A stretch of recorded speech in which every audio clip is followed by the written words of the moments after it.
exactly. Whoa! Thank Fucking you. all right. Just guzzled it, mate. Just leave some for fucking off me. Go 1, 2, 3, and we're live, ladies and gentlemen. This is Triple J. You got Pretty Boy $. Just bloody we can't say that. joshing you around. We'll edit that out. Yeah. Oh, No, we won't. We're gonna get you sued. You're All right, already committed to that. Can we start this again? No. Fuck. Okay, welcome. This is not our This podcasting is not Triple works. J. We have no ties, but this is Confidence by Ocean Alley. Driving you You home. can't even say that. That's a good song. Fuck. I'll give you that. All right, this is the objective perspective. Yes, that I'm sounds Josh. a lot better. I'm the pretty one of the group. You don't have much competition, let's be real. Whoa. In this room here. Self-deprecating. Okay, so yeah, I'm Liam, apparently the prettiest in the room. Fuck off. I am Alex, and I don't know how I would describe myself. The not pretty one. The ugly one. I Whoa! guess. No one said that. All right. We'll get into But that you did. later. Yeah. Okay. So on the objective perspective, we talk many subjects. But what we're going to do today is we're going to start with Alex and talk about what Alex wants to talk about. Alex has a couple thoughts on the current standing of the Democratic Party and the US election. Yeah. Alex, what do you got to say? Well, boys, Super Tuesday just passed. You know, it's kind of a big deal. It's supposed to be the real testing of the waters to see who's going to be the Democratic nominee coming in the 2020 election, who will be running against President Trump for the 2020 election. It's down to a two-horse race, even though there's three candidates in still. We don't talk about the third. She doesn't mean anything. Sorry, Tulsi. Just for those who don't know, who are the three candidates? Joe Biden, former vice president under Barack Obama. Bernie Sanders, he was senator of Vermont, I want to say. And Tulsi Gabbard, who... Was she senator as well for Hawaii or Congress? I don't know. Yeah, something. She's something from Hawaii anyway. But Great state. three candidates, but it's a two-horse race. Let's be real. It's down to Biden and Bernie. Yep. But the whole thing is, Biden's come out the favourite of Super Tuesday. Because they fucking rigged it, those bastards. That's a whole other can of worms. But a lot of old-school Democrats are banging on how they think Biden has... Biden? Whoa, are you shipping him? I'm merging the names. But he has the best shot at going against Trump in the election, while Bernie is too dangerous of a candidate to run with. Dangerous how? While on the other side of the fence, people are saying Biden doesn't have a shot. He doesn't. But anyway. Not against Trump. Like, not if he ends maybe up winning 4 years Democrat, ago, yeah. but when he was, he could actually Yeah. put a sentence together. Yeah. But that's besides the point. And before we really hit that Me Too movement as well, because 100% you get this cat, if he ends up being like the winner of the Democratic vote, and you put him against Trump, like Trump's big enough of a scumbag to completely ignore all the shit that he's done and have his bullshit support. I say fan base because he's a fucking celebrity. His supporter 100%. base. Yeah. To completely just go over all the crap he's done and ignore it, and Trump would 100% attack Biden on the fishy shit in his background. Yes, I agree. But Sorry for derailing you there a little bit, but it's yeah, all do continue. good. A lot of people are saying they think Bernie has the best shot at going against Trump because they believe he won't fall for Trump's traps and fall for any bait that he presents. Like, I don't know, someone like Warren would, I reckon, Warren would be stirred up really easily, in my opinion, when against Trump's Elizabeth trolling. Warren? Yeah, Yep. yeah. But I'm just being real. I'm a big Bernie fan. I want the guy to win. I want him to become president. But does he really have a shot at winning against Trump, period? Just putting his... We've just went through 2019 where we had, in my opinion, similar... To a degree, similar candidates like in Australia with Bill Shorten and in the UK, Jeremy Corbyn, and they just got absolutely buried by the media to the point where it seemed like they had no real chance at winning. Yeah. Is that the unfortunate fate that awaits Bernie if he ever gets the Democratic nominee? Like I think Bernie's worth really lies in obviously the younger people, like Yep. more left leaning than that, and that's more of like an internet generation kind of thing. And we think because we see that a lot because obviously we're all young people, we're on the internet, that means that Bernie has a big chance. But how much of an impact would that actually have? Because how much numbers does that actually make up in the grand scheme of things? Because I can't remember who it was, but there was this data sheet put together for the number of people in the United States and compared to the number of people in the United States that are on Twitter. It's nothing compared to the actual number. So Yeah. is this just the very vocal minority, for better Yeah, or for worse? exactly. But so obviously I want Bernie to win. I don't think Biden has a shot in ever winning against Trump. Even the Democratic vote? Oh, just against Trump. Just against Yeah. Trump. And it's just, it comes off to me like anyway that the higher-ups in the establishment, they don't want to take the risk of Bernie running because they don't want to fork out any of their money to pay for Medicare for all or free college or any policies that Bernie's proposing off the top of my head. It really fucking screws up the whole systematic thing, doesn't it? So They they're gotta just start. trying to, obviously they're trying to rig it, let's be real, come on. Yeah, 100%.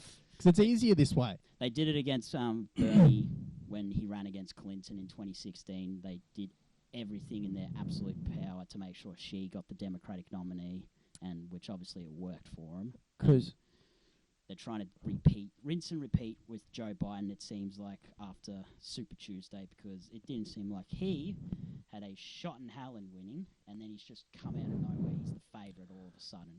you get Biden in, he's not going to beat Trump, let's be honest. But even if he somehow did, he's not going to completely flip the whole system on its head. You get Bernie in, you got fucking these old Republicans petrified that they're going to lose all this And money. Democrats as well. Democrats as well. Yep. But like the whole system's just going to change because it is. Yep. Well, potentially, they don't want to run the risk of that. It's like, I have other questions about whether Bernie could actually achieve anything if he ever became president, or if it's just too ingrained the system. But the threat is still imposed, Yeah, is what absolutely. I'm saying. Like Yeah. that's because it's a very real threat. So what's that say? It's 664 to 573 in Biden's favour. So Okay, yeah, I thought it was much worse. I thought it was a bigger gap there. he's got a bit of ground to cover, but I don't know. It's Funny that Warren has more than, how do you say his name? Buttigieg? Oh, Buttigieg? Pete Buttigieg. Buttigieg? Mayor Buttigieg? Pete. Because I really hear more about him than I do about Warren anymore. Bar people shitting on Warren, which I see a lot. Well, that's the thing. Like, it came off like with Buttigieg. Jeez, Tulsi is fucking lacking. Klobuchar. Yeah, 2 votes. That's kind of sad, actually. I like Tulsi. She's a good candidate, yeah. So they're rigging it against Tulsi as well. Oh, yeah, of course, yeah. How she do you remember back in like September how she just completely kneecapped Kamala Harris and she absolutely destroyed her back then. But jeez, let's get the crap out.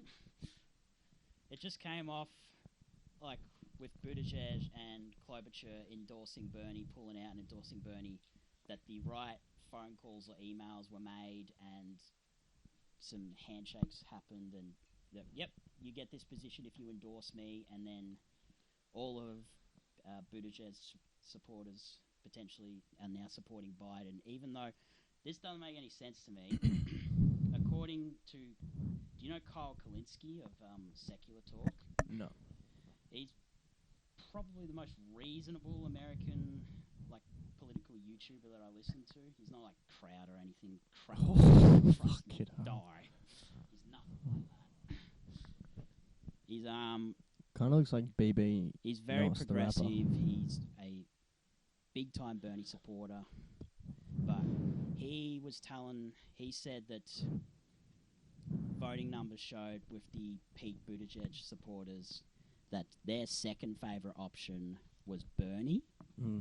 But Buttigieg, his policies align more along with Biden, so it would have made more sense for them to go with Biden as opposed to Bernie. But I don't know. Speaking on Buttigieg, that's how you say his name? Yeah? I believe so.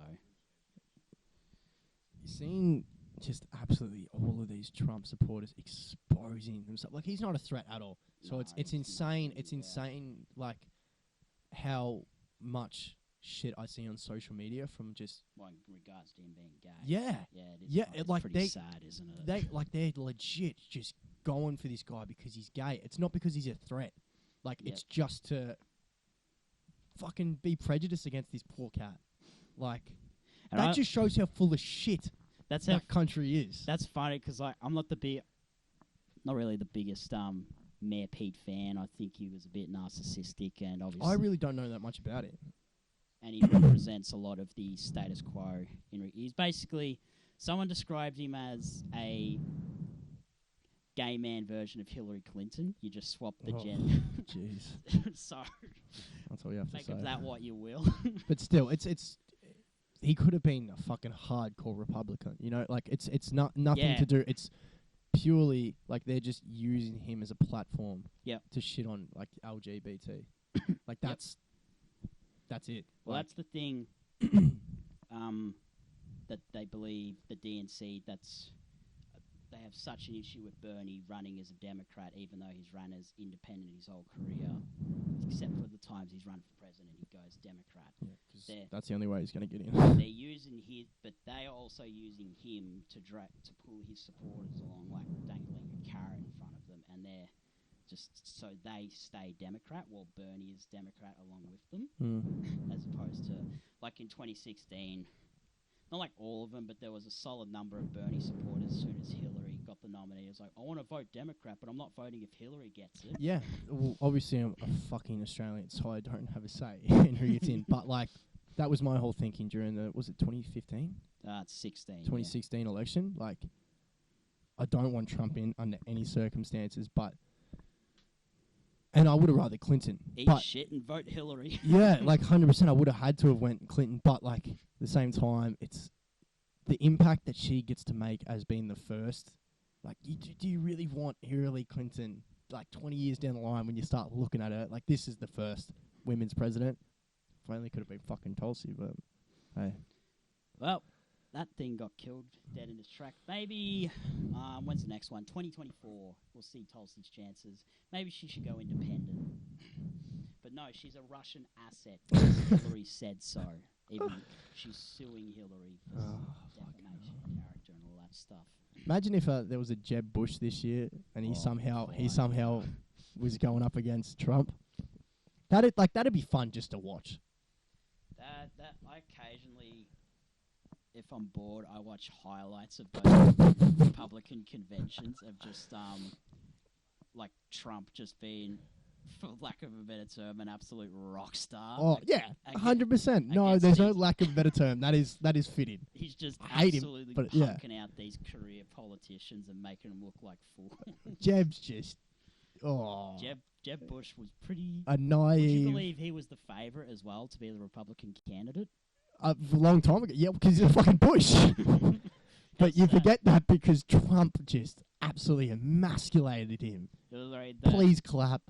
Oh God, that's right. Slow and steady wins the race. I thought he was going to cry. And he gives the kid the toy turtle.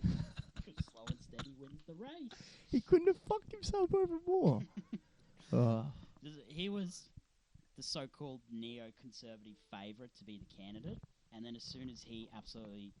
Let's be real. Oh, no. Yeah, let's have a look at this. Oh, no. No. I remember the memes. I never actually watched the video, but I remember seeing the memes. Yeah, it's all good. Would you believe his father and brother were presidents of the United States?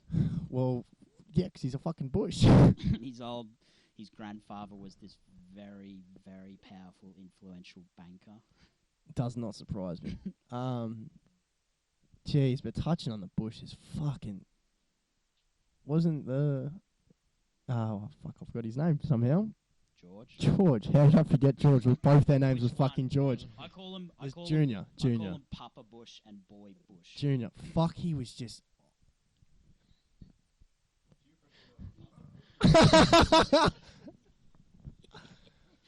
Boy God. Bush. I definitely call George Oh, Jr. Boy Bush. Oh my god. Alright, we're wrapping up here. Fucking hell. You've ruined everything, Alex. Have I? That's a very nice. I feel like segue. I feel like I was going all right for a first time. George Jr. I'm not going to call him what you call him. George H.W. Bush. Fucking hell. Like, I think we forget because we got Trump in now and that, like, really dominates, like, social media and stuff. Or how shit of a president Bush was. I wasn't even going to say how shit. I was just going to say how just clueless he was.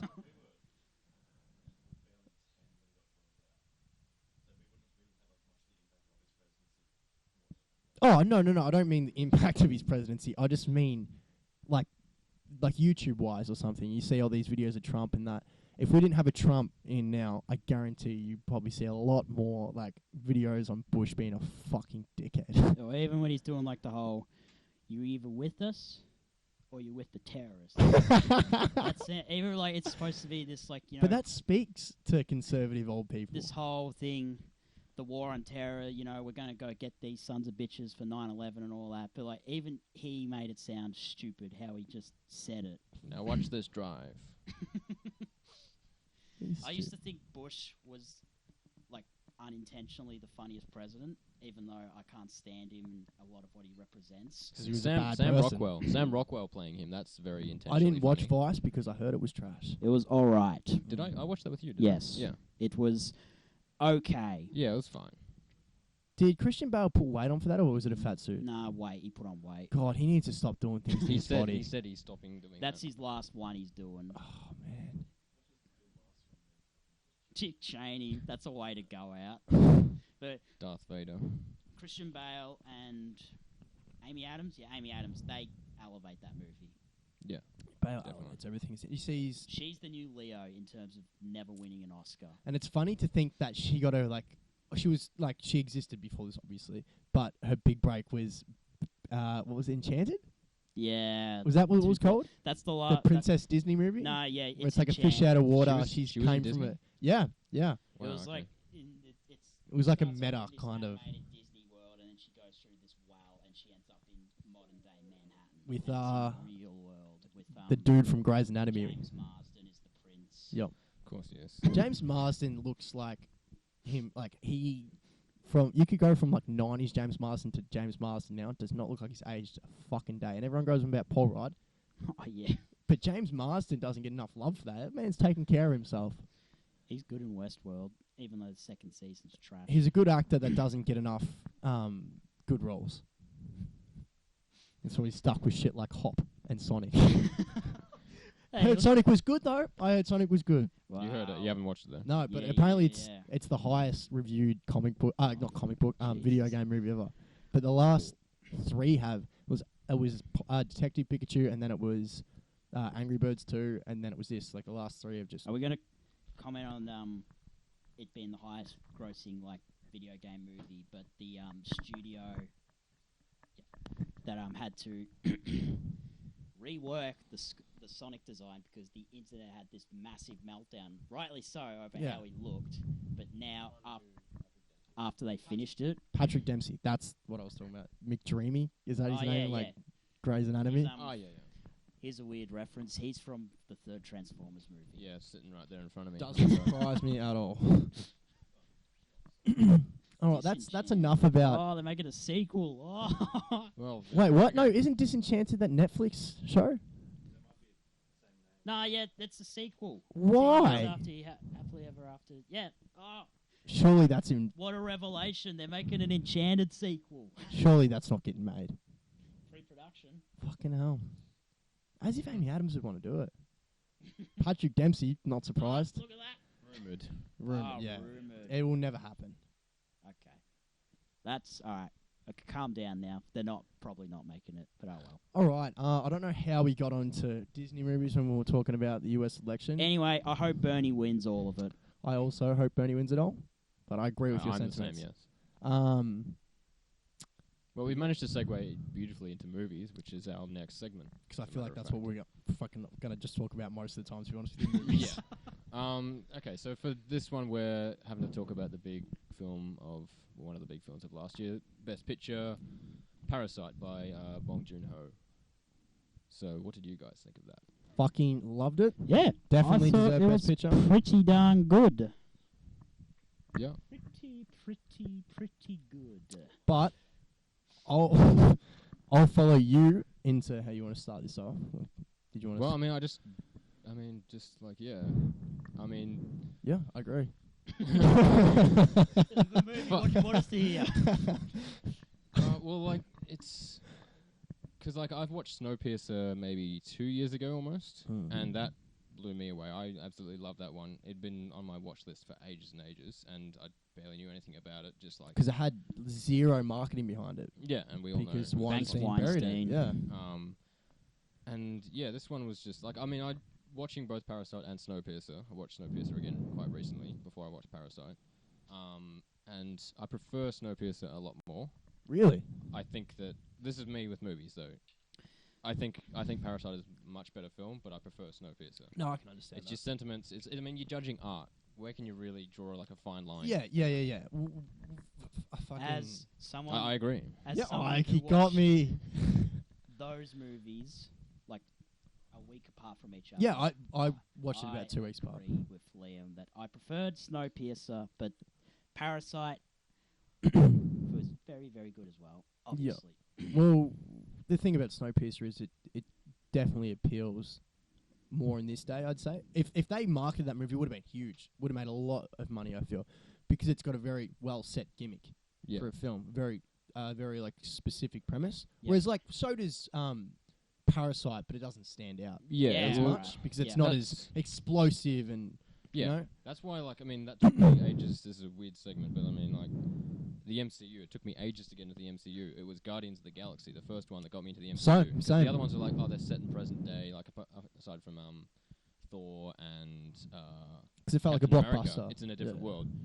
With Guardians of the Galaxy, it's like, okay, this is with Iron Man, Captain America, all that, but it is so weird, and that's what got me into it. That was the first one I saw in cinemas, I'm pretty sure. Although, you know, First I one. saw Winter Soldier, but Guardians I was keen for. It was the first one I was really keen for. Yep. And that's with like Snowpiercer. It's a weird world, and it's set on a train. It's very different Don't take. go Yeah. outside much It's at a all. very different take on like a post-apocalyptic, like kind of premise for a film, Yeah. which is fun. It's because like you just get the run of the mill when it comes to post-apocalyptic films. Even like anything in pop culture, like video games, and it's always zombies and. Yeah, but it's also like landscapes. I mean, like, there's the Mad Max movies and the game. Yeah. The game is like the best game ever to do, like, you know, just taking photos of the landscape. It's a waste. It is a wasteland, but it is still so beautiful, and you just love looking at it and everything like that. Snowpiercer doesn't have that. It's very like centric. It's a gritty train. Yeah. Literally, all these characters are just in this big long line on a train. That's, you know, I just love that about that. And like, I mean, Parasite sort of. It kind of goes with that a bit as well. I mean, it's, you know, what, 75% in the house. Yeah. Sorry. I liked how simple it was in just that it was just about... how would you describe them? It had a very set. No, but how would you describe the family? Just this poor family, I guess. I don't know. Yeah. Yeah, the well, scheme yeah. is... They're scheme a is poor family. family. I think that's all you have to say. Poverty-stricken. Which is weird, because like, they seem very like well-educated. And savvy. Yeah. Yeah. Yeah, like they thought of this con like straight away. Well, I thought that's what was going to be where it was going to go. It was a lot, like there would be more nerves with them doing the schemes and everything like that. They would have been going, oh shit, oh god, we're going to fail at this or something like that. No, they were like full of confidence and everything like that. So, which is one tiny issue I had with it is sort of like, okay, why haven't they done this before? Yeah. Why haven't they got out of this situation at the start? Why now are they just all full of confidence and doing it all perfectly right? But it was like a golden opportunity, was it not? Like it was just handed it was just to like on a that, silver platter. Like how? Yeah, event after event was just like perfectly orchestrated and everything like that, and it just worked for them because they saw it that way. I mean, who knows? Maybe before this, they've tried this like, 10 times already. Actually, can you bring up how much Parasite made box office wise, please, Isaac? It's making quite a bit now because it's still in cinemas now. Yeah. It premiered in May of last year. It's got some of that Oscar clout now. Well, I watched it on YouTube, like not illegally paid for. It was Apple TV. you know like how you can For like me rent anyway. movies on YouTube now. Yeah. First time I've ever done that. That was weird. Ah, yeah. What Oh yeah, Yeah, I was no, going to yeah. say. I was gonna say. Yeah, you got to read that twice. Oh boy, So a US budget of 11.4 million. and that's pretty good for a Korean yeah, film. Would it's you? definitely made back its money. Yeah. Far out, jeez. I waited way too long to watch it. But like bar Snowpiercer, my only experience with Bong Joon-ho. Fuck, it's such a hard name. It's not really, but I'm ignorant Western person. But was the host, which Yes. I haven't seen, but I know it's Yep. Not that no, one. no, That's no, a no, different no. one. Mother was. Oh, far out. What's his name? You're talking about the Jennifer Lawrence movie. Yeah, aren't you? Yeah, that was weird. the Bible film. It was very well made, but I did not like it. It just made you feel so uncomfortable. It just wasn't for me. No, I was going to say David O. Russell, but it's not David O. Russell. Oh, who Alright, is it? that- This is that going to sounds annoy good. me. No, it's not Fincher either. I made that as Genetically, well. Holy genetically shit. modified. I didn't know he made. I watched the first half. I didn't know he made that. But that's what I was saying. I was watching it with someone last night, and I said to her, "That's something that you just don't get with Hollywood directors. Well, Yep. ones that make it big anyway. Yeah. Even independent. Like they're all very set on what their films are going to be like. I'm not saying they're similar, but they're not complete polar opposites of each other. Like, I thought Parasite was a horror movie. Yeah, it's got horror. Yeah, elements. but like a monster horror movie. Oh, okay. You were yeah, thinking right. Yeah, something so- supernatural. Yeah, I hadn't Okay. watched it until last night. So that was my assumption, and then I talked about it with someone who watched it, and I'm like, "Oh, it's a monster movie." And I'm like, "No," but that's because the host. And then I started thinking about like, geez, like that shows some range there, doesn't it? Like a range that you just don't get in Hollywood. It's just a bunch of crazy guys in a basement.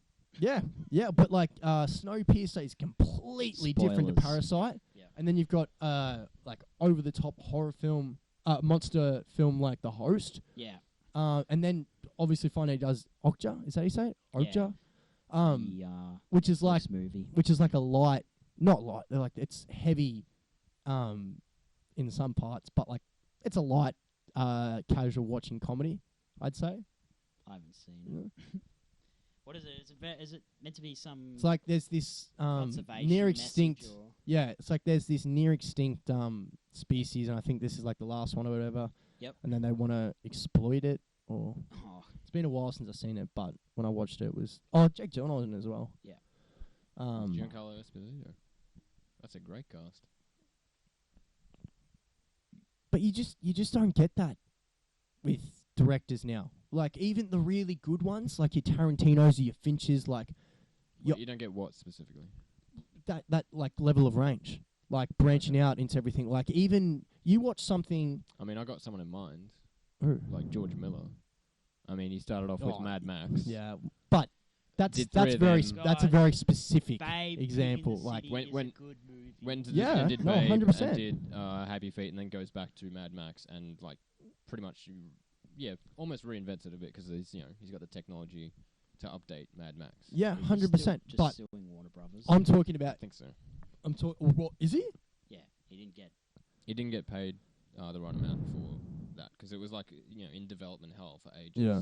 And they just spent some because it was supposed to be filmed in Broken Hill, and then they had to they got all the cast up here. So in that's Australia, why we haven't got a and sequel shipped yet? over Africa, everything like that. Yeah, and they spent because that took so much time. They actually wrote 2 more scripts, full scripts of story. I know. So we still got heaps more material to use. Even the way Snowpiercer was shot compared to Parasite, I feel like very good shots in Snowpiercer. Bit more and that, but then- claustrophobic. yeah. But then Parasite, it really shows the difference between like a run-of-the-mill, just mercenary type of director compared to someone who really like puts in like this work and this effort for a film. Like something I learnt through modeling was that shots aren't like when you see like a runway or something, people are like, who would wear that? No one would wear it. It's not supposed to be worn. It's supposed to catch your eye and change the way you view fashion or something like that's a very specific example, but the same principles that apply to that apply to any art form, especially films. I remember one shot in this specifically was when the family, this is the Parasite family, was sitting in the host's family's house, and I mean, we can get into that. Like, both are parasites, both are... yeah. Yeah. But yeah, go with that. They were drinking whiskey in the lounge room. They're just. I feel like should we go into spoiler territory at this point? Yeah, I think we'll go to spoilers now. We've been talking about it for 10 spoiler minutes. warning. We'll they're leeches for rich pricks. we'll put a timestamp in when we stop talking about this and go to the next topic. But yeah, there was one shot in it. There's a million shots that are great in it, but this one shot specifically just stood out to me, and I was like, Jesus Christ! And I was sitting there, and it was like a perfect like cover photo shot. And I think it's shooting them from behind while they're watching like the rain fall on the grass outside, and you've got the like the white room, and then you've got the screen, like the glass screen, and then you're just looking out into this backyard that looks like a forest with the rain coming down. Yeah, I was like, that's just amazing. And then there was another shot of when the little boy sees the ghost. Oh yeah, That's what I was about to mention. That one. That was my favorite shot of the whole movie. That was so great. But even the casting director, I feel like, was really, really well done. Yeah. Like, that you 100% know Bong, because he wrote the story as well. Yeah. Bong Joon-ho, however you say his name, god damn it. Sorry, ignorant Westerner. Yeah, like he would have been looking, just get me the creepiest looking, most unsettling person you can get, and then they brought this guy, and it's like worked so much. Even him running when he was trying to kill the son, when he was trying to kill the son, was just insane. I thought he did kill the son. So did I. I said that. I'm like, they've just killed this cat, and it like means nothing. Like, really good.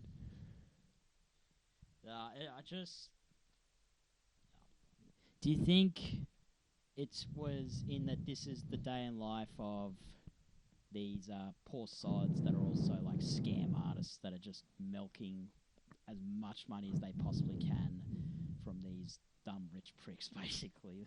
So like something they were used to doing, you mean? Yeah. Like, so you reckon? Because it was like straight off the bat, like this is what they're doing.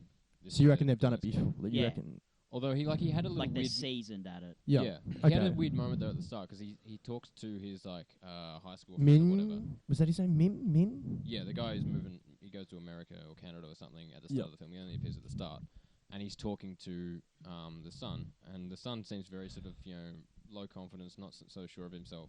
But his friend, who's moving away, seems very sure of himself, and he says something to him. I can't remember quite hair exactly. as well. That boy had some really good hair. Yeah.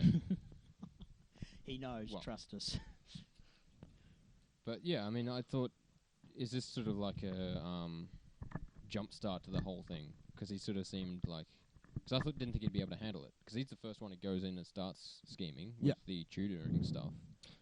Just that they didn't feel like there was much of a protagonist to attach yourself to. I guess the kid, I'd say. But the son. But like, is he the closest thing? Like, I guess the whole family as a whole. But like, if you were just like pinpoint someone, would it be the kid? Yeah, he wraps it up at the end as well. He's wrapping up the story through narration and everything like that. I kind of feel like you attach yourself more to the dad, though. Like he's much more command of the film. He was also in Snowpiercer. Yeah, I love that actor. Yep. I can't remember his name. Looks so different in this as well. Yeah, he does. He looks like a bum in Snowpiercer. Yeah, but a badass bum. This he just looks like a bum father. A guy that makes bombs out of drugs, basically. Yeah. But I thought, well, I wasn't let down, but towards the end where the crazy guy in the basement goes on his little killing spree or tries to, I thought he was going to kill everyone. I just thought he was going to kill the whole family. No, I thought he was going to kill everyone. And I just thought, oh yeah, and this is them not paying for what they've done because like he's in on it as well to a degree. This is it doesn't necessarily mean that like the weird ghost guy, I guess, was in the right, but it felt like karma coming back to him. Yeah, exactly. Yeah, like this is the film, which it did because they just got off on probation in the end. The mother and son. Yeah, and I was confused when the dad killed Mr. Park. Was that his name? Oh, I was about to mention that. That's actually my favorite bit because I thought it was just going to go the same route of like the crazy guy coming out killing everyone and that, and then he gets taken down. I forget by who, but yeah, the poor father. Wasn't it the mum that fucked him up? The mum stabbed him like with a shish kebab. Yeah, like a shish kebab. Yeah, that's right. Yeah. He stabbed him in that, and he's down on the ground. Mum fucked him up. She went straight for that boy and fucked him up. And the rich dad goes to do something. He's not exactly sure what's going on, so he goes to like Because pick how up the can guy. you be? Yeah, he goes to pick up the guy, and he does like the thing. They To go get the through the keys. movie. To get the keys under him. He gets the keys, yeah, but he's also like he doesn't like the smell of like the guy because he's been in the basement the whole time, and that's the whole that's a recurring Yeah. theme throughout the film. Well, It's like I looked it they up. don't like the smell of poor people and anything Yeah. like that. And the poor dad sees this and goes, "I'm fucking pissed. You're dying as well." He just like it was like a final just snap moment for him. It's the last leg. I looked at it as because they kept going about this smell, and they realised that the family smelt like that, like their workers smelt like that. But I mean, they're okay with it because like their place floods and it's sewage water as well. They say don't go in it; it's sewage water. But the girl's just like sitting in there and she's like on her phone and sewage water is just going through the house and she doesn't give a shit. She's like that's what I said to the person I was watching the film. I'm like everyone else is like going erratic and trying to like save things. I'm like, no, it's at that point you just got to accept fate. Like it's ruined. 100%, I would have done the exact same thing. I don't smoke and I hate smoking unless I'm really fucked up. Then I'll have a smoke because I don't care about my body when I'm really fucked up. But that's 100% what I would do at that point. Like I would sit on that toilet, have a smoke, and say, "This is my life's over now. Everything's fucked." But 100%, I'd do the same thing.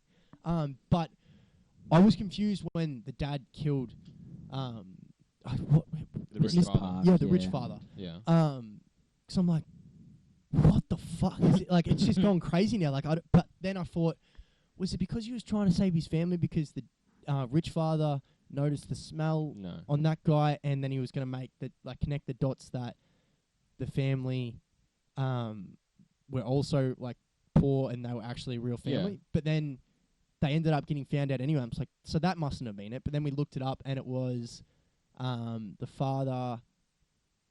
I think like they felt disrespected.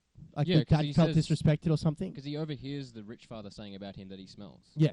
And he's just like, at that point, it's just rich versus poor at that sort of point. Yeah. He's like, oh, okay, you don't like the smell of me because I'm poor, or vice versa, or whatever like that. So it's like, it just something snaps in his head. He's like, people power, mate. Well, fight the man. There's this rise above. Ironically, besides it winning like Best Picture at the Oscars and stuff, the one thing that made me really want to watch this movie was there was this hilarious clip of this man baby. There's like no other way you can put it. This absolute loser just having a complete meltdown that it won Best Picture. No, what, did he want Endgame to win? I know exactly what you're talking about with that as well. But he was having a meltdown because he thought Joker deserved to win the Best Picture. Fucking hell. And he was trying to make the argument that, what was it? Parasite winning was just the Academy trying to get, the diverse woke points for giving it to the first foreign language movie as opposed to, it's probably just a better movie. And I'll agree to that because it's the Academy's 100% just a popularity contest. It's just a popularity contest at this point. I can't see him from the side, but yeah, I can sort of go, yeah, that seems about right. But it was still the right winner. Oh, boy. Oscar goes full woke. Oh, boy.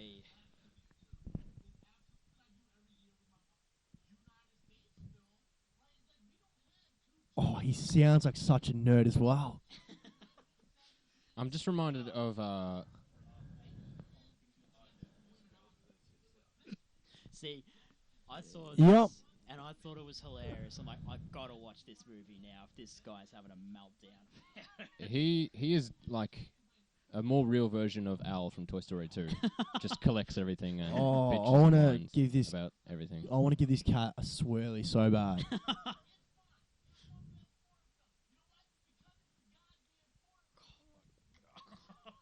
Fucking Americans, mate. Yes, the whole world revolves. So entitled. Not the Joker was. It was a good movie. Great movie. Parasite's Great movie. better. Parasite's much better. Did he just make a racial slur? Or go back. I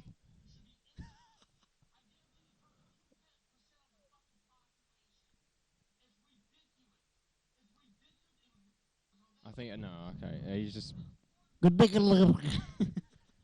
I thought, oh man, that was. And ever since, obviously he became this meme on social media and stuff, and now he's just running with it. He's been like. Can you read that out? What was it? I'm not saying that Parasite is a bad movie. That's not what I'm saying at all. I'm just. Oh boy. I'm just saying that the Oscars need Oscars needs look at how things are categorized, their movies. Okay, fucking, I don't want to read anymore. That's just... See, I'm well aware that my grammar on social media is terrible. It drives me insane. Like, I misspell something or I miss out a word, like as simple as typing it in front of something in a sentence. Mm. That was like just that little stuff up you just did there. I'm like, oh, That makes me, yeah. Is that what it's like? Yeah, Pretty that was not bad. good. But it's just it came across to me that Parasite, it covers not every theme, but it covers a lot of similar themes in terms of, like, you know, the class system, like rich versus Yeah, poor. definitely Like, challenges like it did hierarchy in film, I feel. It did that better than Joker did, in my opinion. Oh, definitely. Joker was good, but Joker was... Yeah. Yep. It was designed to make Americans think that they're thinking. Yeah. That's exactly how it was. Like, I don't know. What's the director's name again? Hangover director? Todd Phillips. Todd Phillips. It's not like they went out of their way to bring in a really good director, right? We live in a society. Like, he did a good job. He did a good job, but come on. It was on the back of Joaquin Phoenix. Yeah, Yeah, 100%. He drove that film. That whole freaking He movie. 100% deserved Best Actor. Like, I'll go Yeah. with that every day of the week. But yeah, Parasite was easily the best. Even I felt Marriage Story was better than Joker.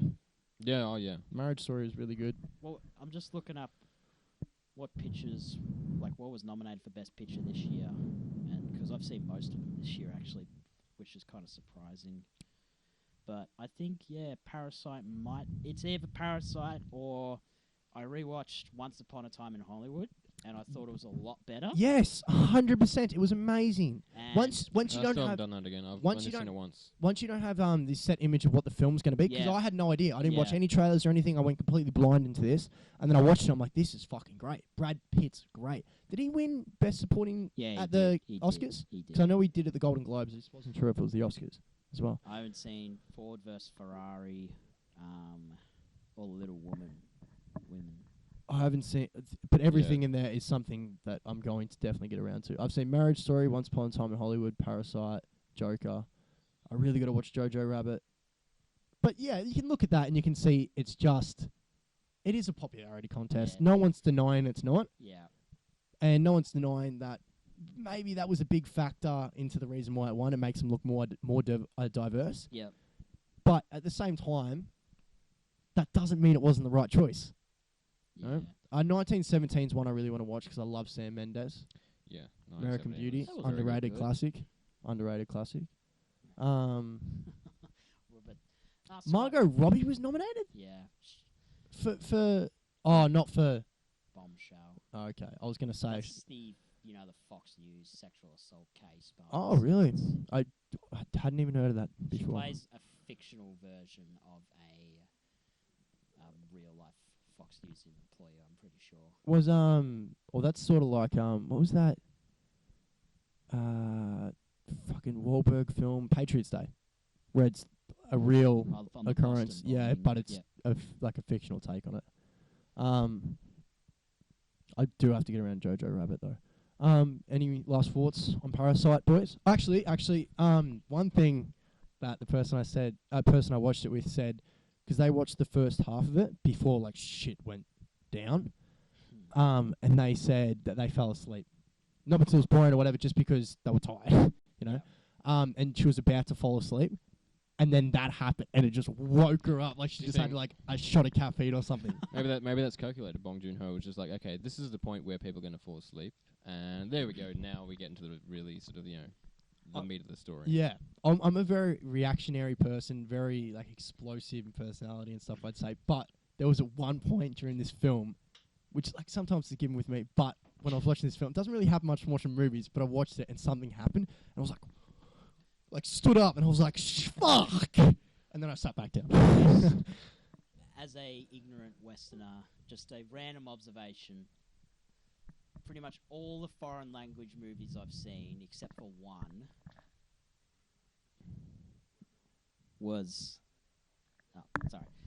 was pretty darn good.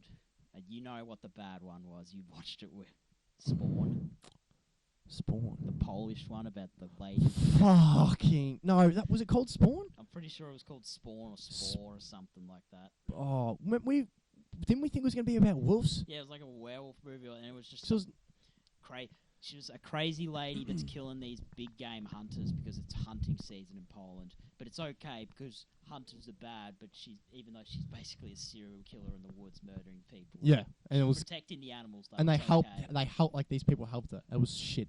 But that says everything about how much they like the Oscars care about the foreign category. They threw it a bone this year. Yeah.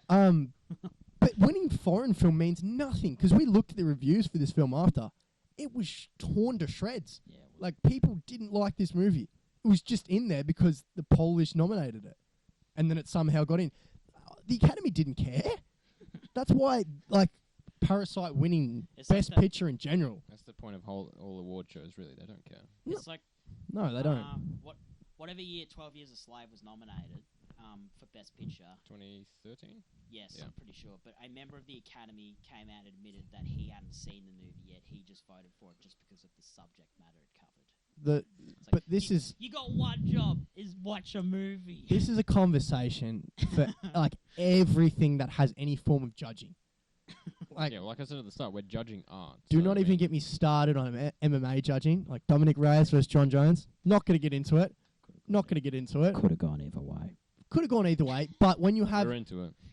but when it's what 49-46, No, that shows a that complete was a joke. I'll lack agree with you on lack that. of care, lack of observation.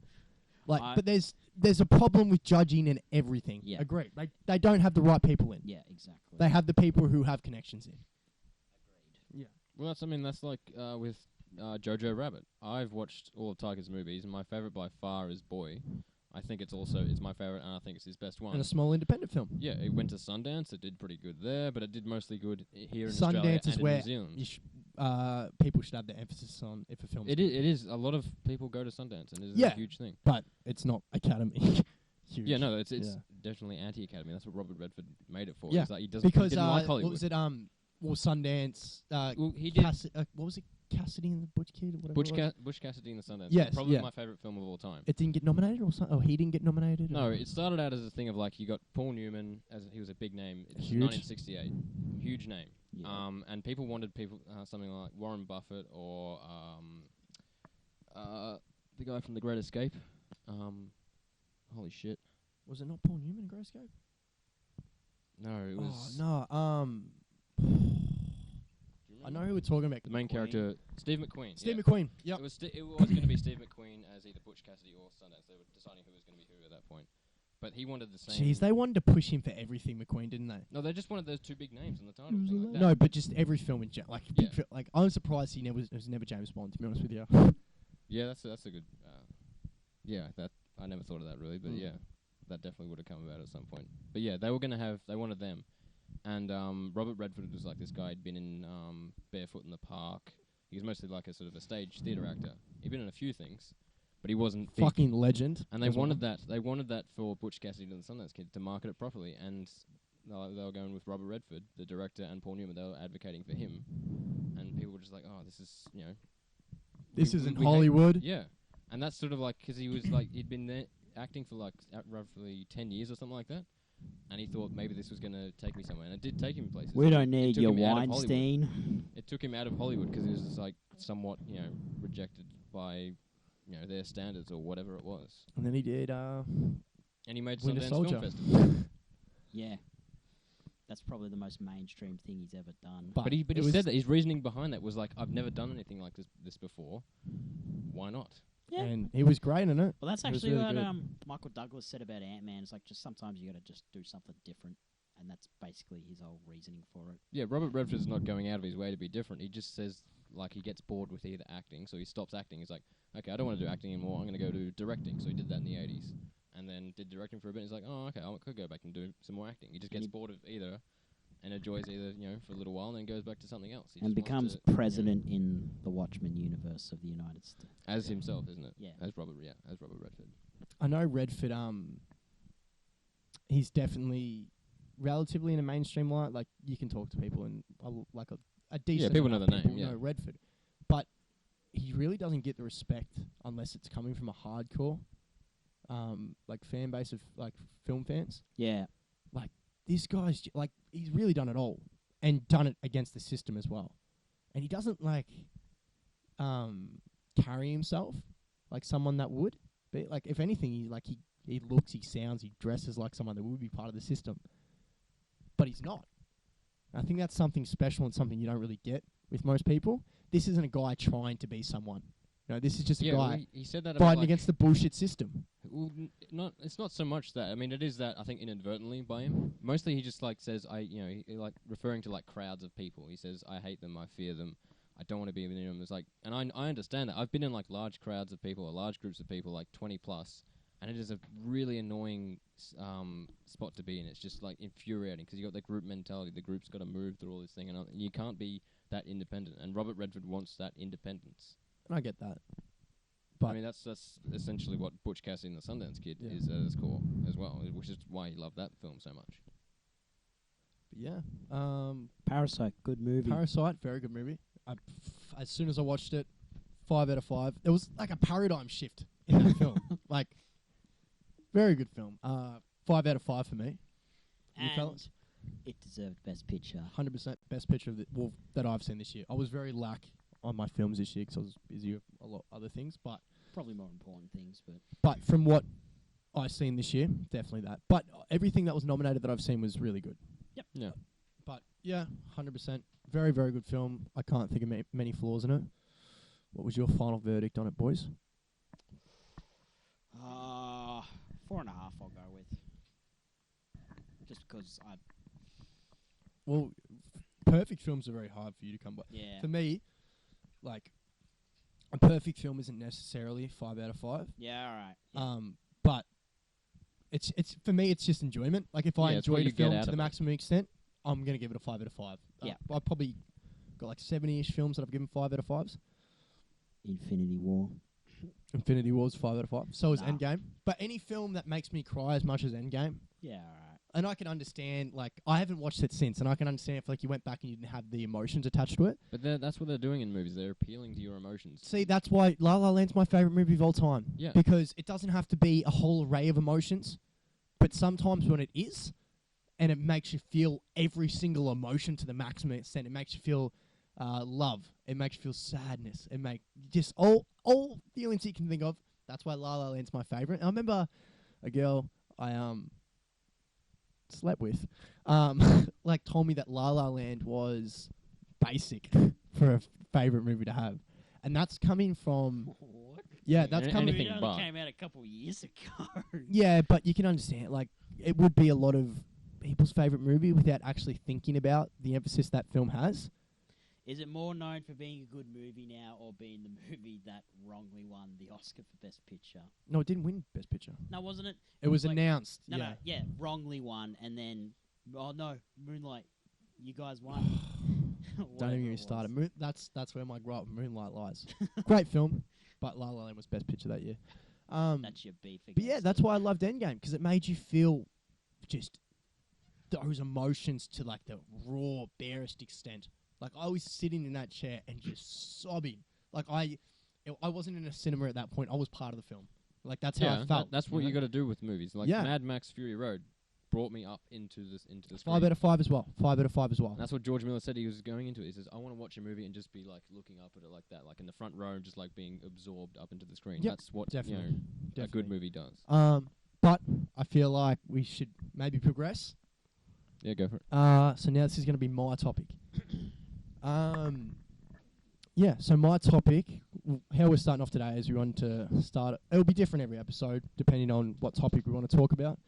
But we want to start off with something got some hard-hitting like the good US one. election. We got some good ones brewing. Yep. And then for the most part I feel Liam's is going to be the filler, like the middle ground, because... Oh, no, because film... No, because I film... really want the high ground, but because film is just... Oh, Filler. bloody hell. Film Come is on. filler. That's Come what on, we- that's boys. I what didn't you're mean it that way. Now I feel like a bad person. I feel Gotta like kill some time. the filler sometimes is the prime spot to have. But that's where we're I'll going. take that under advisement. That's where the conversation. I mean, conversation, Phil. Like that's where most of our stuff's going to come from. You know, like I feel like me and yours is going to last 10, 20 minutes. We can talk about films for days. You know. Yep. Excuse me. Yes, Liam. Did you want to make one last pot shot? Pot shot? No, we'll just sit with that sentiment. I think. Oh, I feel mean. But anyway, yeah. Well, I feel like film is a good filler. You can talk about it for a long time, especially us. Yeah. And then done too much of it. yeah, and my topic is a bit more heavy-hearted in a light approach. I want to say, like It's based in reality, so yeah. we've been talking about films, and films are largely fiction. So Yeah. We don't want to talk about fixed elections. Yeah, mine's primarily going to be on mental health, mental well-being, philosophy, like how the mind works, kind of thing, I guess. Mental well-being, you know, self-care, self-love. Today, I wanted to talk about. I tossed up on a couple of things to talk about because this is the first one. But there's so many things I want to talk about. But today, I kept myself a bit grounded, and I want to talk about relationships. Just relationships in general, and whatever role they have in your life, whether it's a mum or a dad or a partner, or whatever it is, podcast mates, co-hosts, podcast entourage. You have no. We have Caleb here as well. That we haven't talked about Caleb he's yet. our roadie. Yeah, he's our roadie. We'll have sex with him. Roadie now. And we got Isaac as a tech guy as well. Very, very valued members of the. Useful guy because he actually knows what he's doing. But No, just you, buddy. Of the objective perspective family, but yeah, I want to talk about relationships. I want to talk about the effect they have on our lives. I want to talk about the impact and the emphasis that they really have in your life.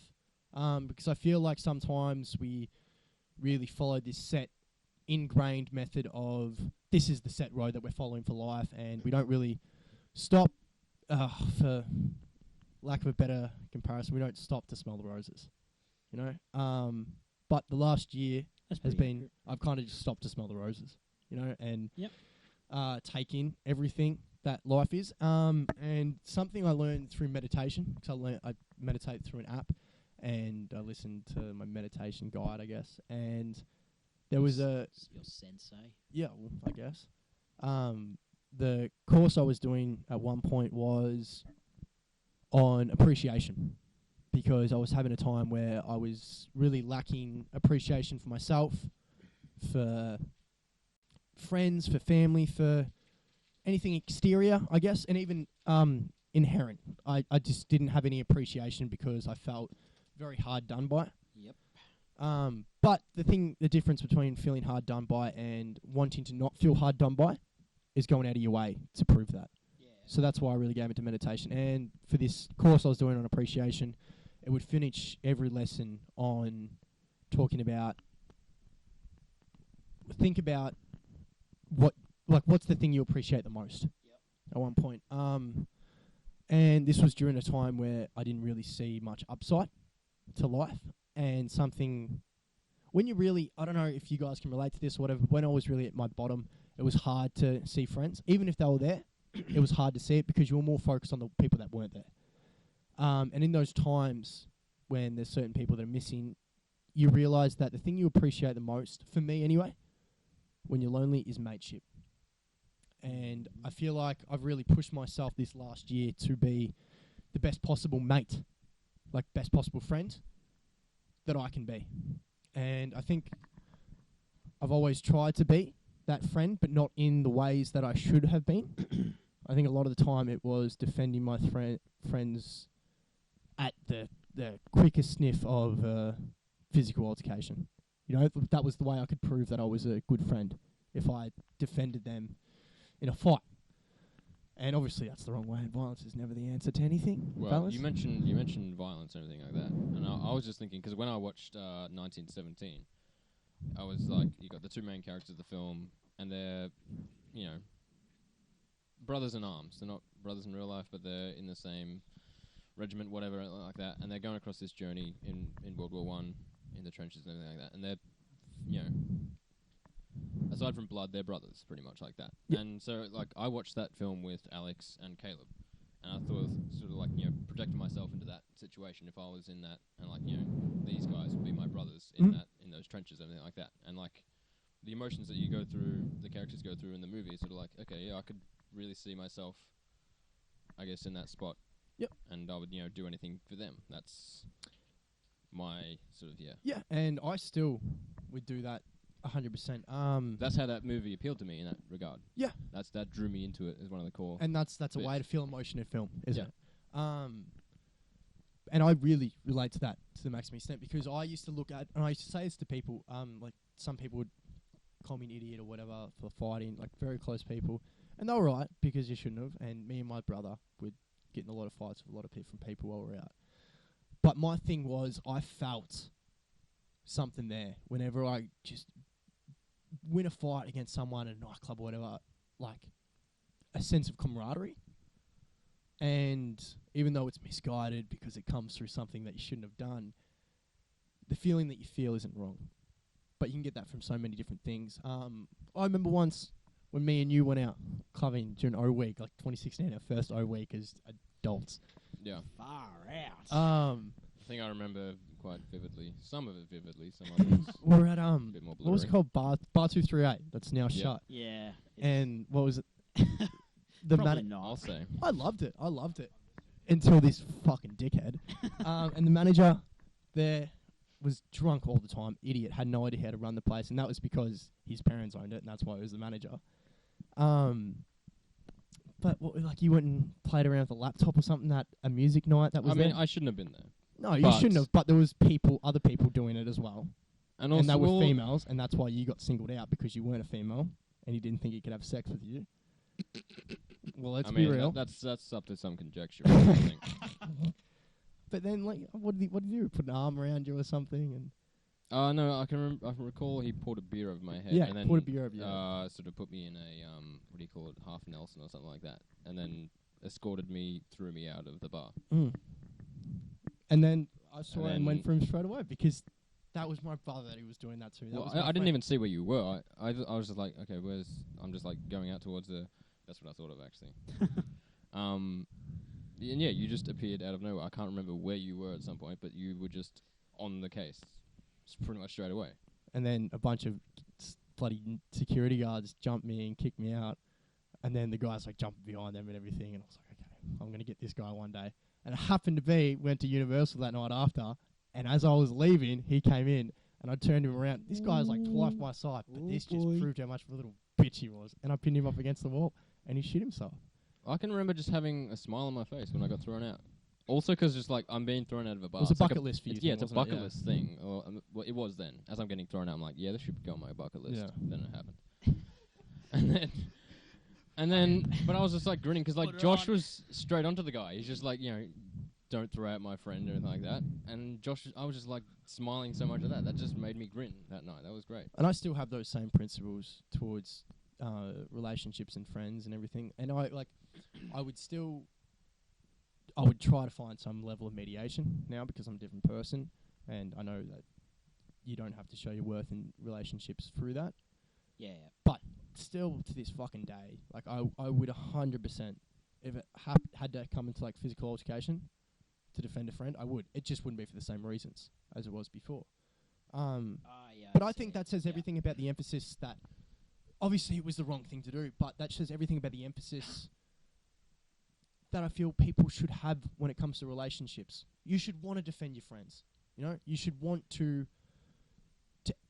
any extent. At one point in Parasite, actually, when not Min, what was the son's name? The tutor son. I can't remember anyway, but when he hooked up with the girl he was tutoring, he knew that Min was in love with that girl. Oof. But he did the quickest sniff, like didn't even know her, and he just hooked up with her. I'm like, and I said this to the girl I was watching with, ironically one of my really good friends' girlfriends as well. I was like, that says to me someone that is not a person. Yeah, that's what the movie's going for, because it's like saying who's the parasite in the movie. Yeah. And it's sort of like saying, like, you're mostly on the side of the family, but those that's things because like that you're following them, yeah. we'll but throw you against them. I see that, and I'm like, that is someone that just is dishonest to himself. Yeah. Like, you don't know this girl. You're just going for that because it's a girl and she's showing some interest in you.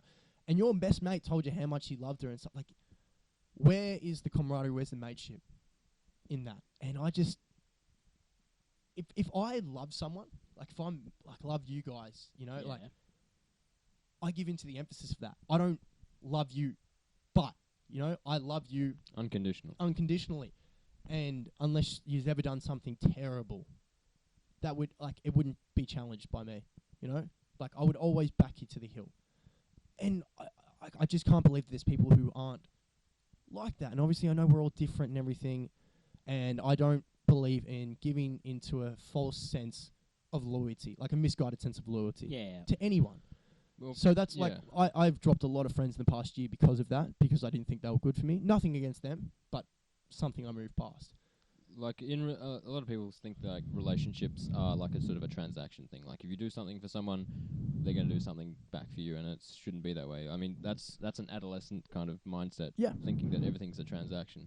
It's an adult mindset to think that, okay, you can just do things. You can love someone and not be loved back and just accept it. That's hard, but that's the reality sometimes. Yeah, 100%. It's got to be unconditional. But yeah, relationships in general, not just mateship, you know, like family and everything. But I feel like the difference between family and the difference between friends is that you get to pick your friends. You know, you don't be an arsehole. Hey? It helps if you're not an arsehole towards them. That's true. I've been calling Alex dumb all night as well, so that doesn't. He said some dumb fucking things. He said some dumb things. Papa Bush and no. And I'm not saying that family's not important, because family is very important to me as well. But there's a very different thing between your friends and your family, because you're born into your family. With your friends, you pick and you choose them. So when it comes to wanting to appreciate them or doing something for them, shouldn't you want to, because you were the one that picked them, you know? And like, I remember when I really went through like my hard times and everything. And this is another relationship that probably doesn't get enough of the spotlight, and we don't touch upon enough, just in general with people. The relationship you have with yourself. And someone told me when I was going through like the hardest times and I lost like a certain person, I was like, I don't know if I can do it without this person. Like, that's the most important relationship to me. And they said to me, like, maybe you don't need to view yourself as the most important person, but the relationship you have with yourself should always be the most important one. Yeah. And that's definitely applicable, because it is. You know, the relationship you have with yourself, if you don't have that relationship with yourself, and this is why I'm very much, some people call me arrogant or whatever. I say vain, and I will agree with vain, but arrogance implies an undeserved sense of confidence. Whereas vain, just you love yourself. But that's because I really gave into what that person told me. I gave into the emphasis of it. Because you should want to be your best friend. You know, you should want to love yourself, because you're going to be around yourself all the time. You're not going to be able to escape yourself. So it's like what Ricky Gervais said at the Golden Globes. Like, this is all you got. There's no sequel. Oh, we can touch on Ricky Gervais, the Golden Globes, another time. That's a whole another can of fish. But yeah, no, 100%. Just look after yourself, basically. Yeah, and that doesn't mean excuse yourself from... And, like, I've done a lot of like, pretty shitty things, I'd say. I think I was a bad friend for a portion of when I went through my trouble, because I started to really just... wanted to take the emphasis off my trouble and put it on to other people and say, I'm this way because of you.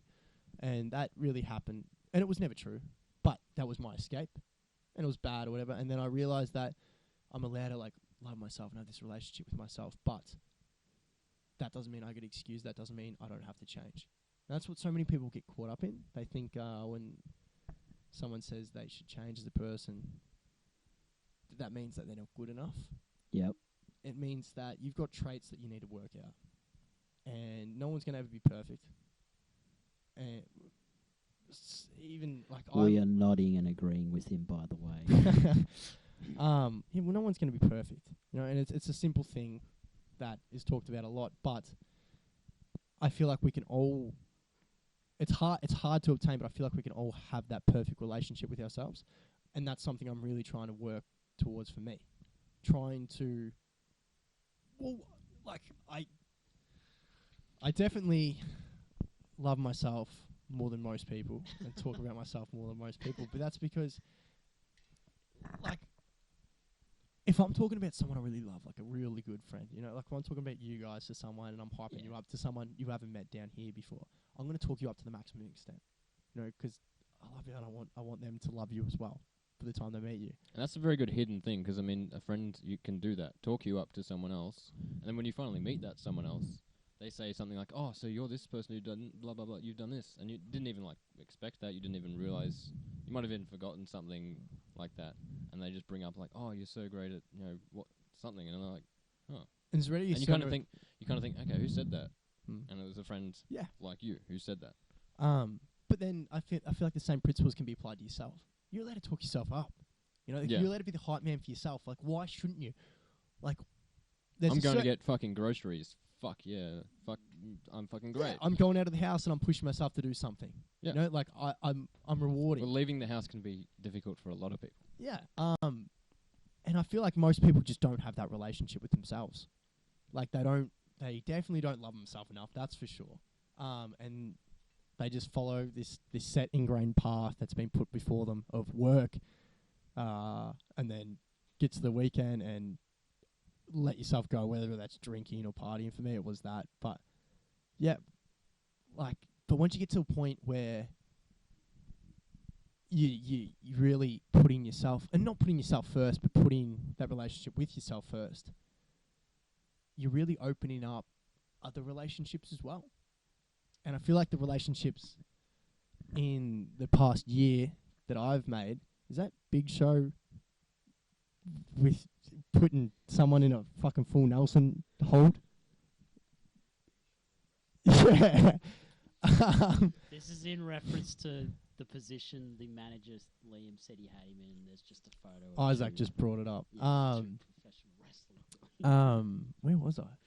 Yeah, I think that the relationships the last year that I've made and that I've maintained have been stronger than ever. And there was another quote that I read last night, and it said something along the lines of, a strong relationship doesn't have to be constant contact. You know, like, that's not where the best friendships always lie. Yep. Sometimes it is.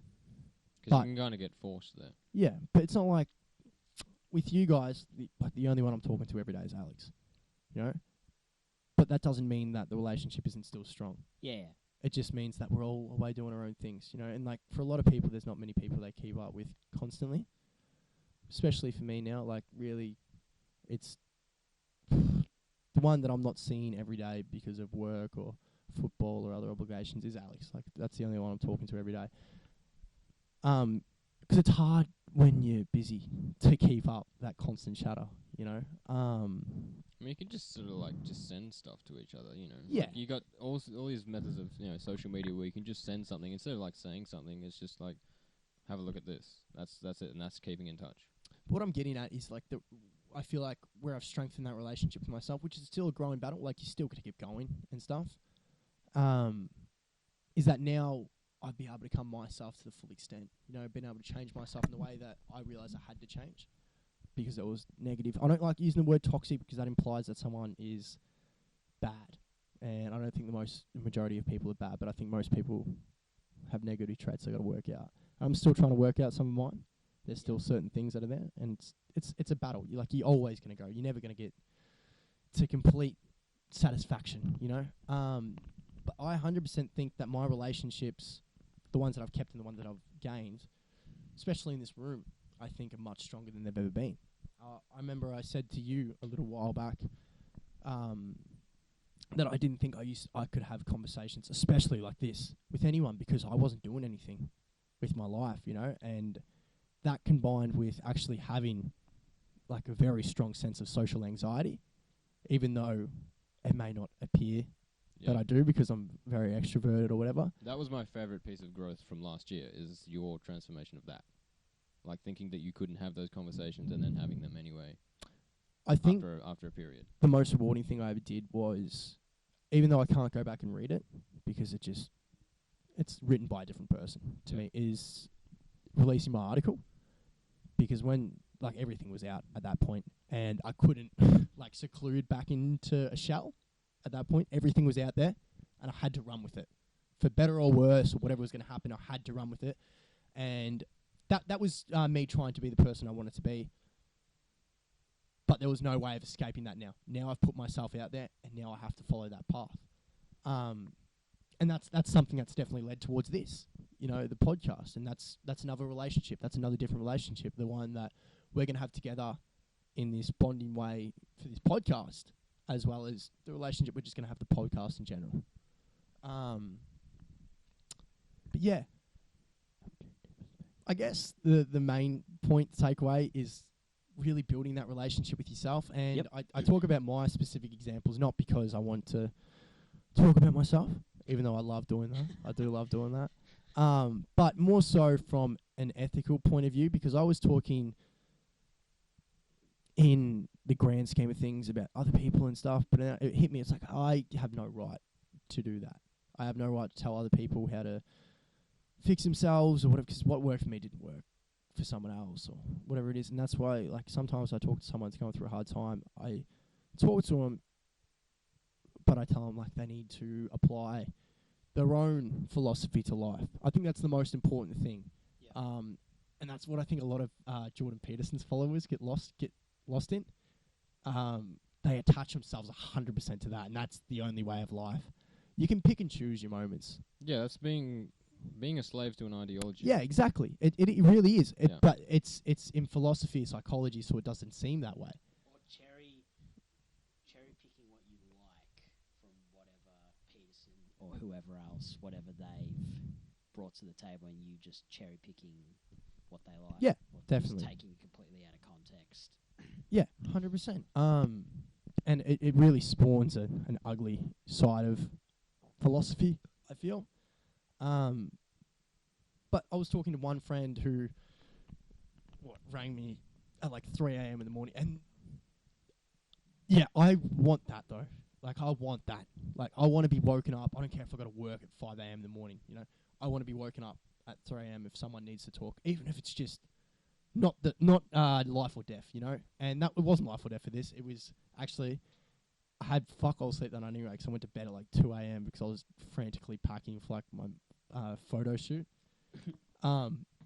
He's a male model, by the way. No big deal. He doesn't shut up about it. And then I got a call at like 3:30 in the morning, and it was from a friend I didn't expect to call me because they're pretty strong, up like in the head,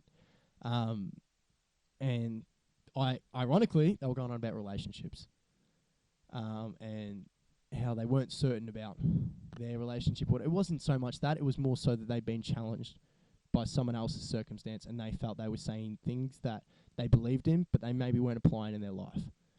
And this is where life's funny, and it does like a revolving full circle. Because that thing that someone told me of the most important relationship you have with yourself, most important relationship is the one you have with yourself. Because I was able to say the exact same thing to this person. They were going on about, they're like, I know and they said the exact same, very close to the exact same thing. I said, that other person's the most important person to me. But this person said, I know I'm the most important person. And they said it in such a way that was so inherent in themselves, like that had been embedded in them. Like they learnt that I'm the most important person. And I said to them, like, hold on a minute. Like, I get what you're saying. I get that you want to put yourself first, and that's really good. But maybe you got to stop looking at it as you're the most important person and start looking at it as the relationship you have with yourself is the most important one, and start enabling that. And that was kind of like a light bulb moment for them, and that made me proud because it was a light bulb moment for me as well. And it was like, now I'm able to apply this, and it can be like my light bulb moment to someone else. It's paying it forward. Yeah. The movie starring Kevin Spacey. Yeah. Fucking way to put a bad light on it, mate. Yeah. Fuck it up. Fucking dumb. But yeah. Is there a there's obviously like a line of narcissism that you can't cross. But it's not narcissistic in nature for putting yourself first, for hyping yourself up, for loving yourself, you know. And a lot of people express like that because they don't feel that way about themselves. And I think a lot of people who don't like me because of that, because I'm very up myself. And like, there's like a stigma to that in society because we believe that if you're up yourself, that you suck and that you're a bad person or whatever. You aren't, though. What God forbid a guy has, some form of confidence in himself to a degree. But why shouldn't you? I feel like if you're talking up your friends or whatever and you don't talk yourself up, then why should I take your word? Why should I trust you? You're a hypocrite, mate. You're talking up these other people, but not yourself. Like, why shouldn't you? Like, how can I take your word for it that this person's great if you don't even like yourself? You're living in your head all the time. You might as well make it a comfortable place to live in. Engage it completely. And that was a scary thing for me because I had to really tackle a lot of things and realise what was my responsibility and what I was doing wrong. But, like, the most important thing is applying your own philosophy. Your own specific philosophy. Don't follow someone else's set guide of, like, their philosophy, you know? Build the grounds for how you want to live your life. That's not saying don't take points from other people. That's what like Peterson and Sam Harris. There's a lot of good philosophers in modern day. In modern day, you can go back and you can see a lot more really good ones. But there's definitely certain things you can take from them and apply to your own life. But there's stuff you have to learn for yourself as well and realize what works for you. Because what doesn't work for you might not work for someone else. Yeah. But my most important thing when it comes to philosophy is relationships, building them, and in particular the one you have with yourself. Yep. Because if you don't build that one you have with yourself, then I feel like you're really setting yourself on a guide that's just going to fail. And we've already went over what we wanted to aim for. We aimed for was 50 minutes, and we're at almost an hour and a half. So all right, that goes by quick. I feel like we'll leave it at that note. I'm really happy with the first podcast. This is a relationship we're going to keep. And we hope you're happy too. Yep, definitely. Thanks, filler guy. This is Pretty Boy $, Triple J, driving you home. Next one we got for you is Ocean Alley, Confidence. Goodbye. We'll leave you with... bit of a lesser-known underground one. Yeah, just a little indie hit you might have heard. Under the radar. Thanks a bunch. Appreciate ya. Love ya. Catch you next.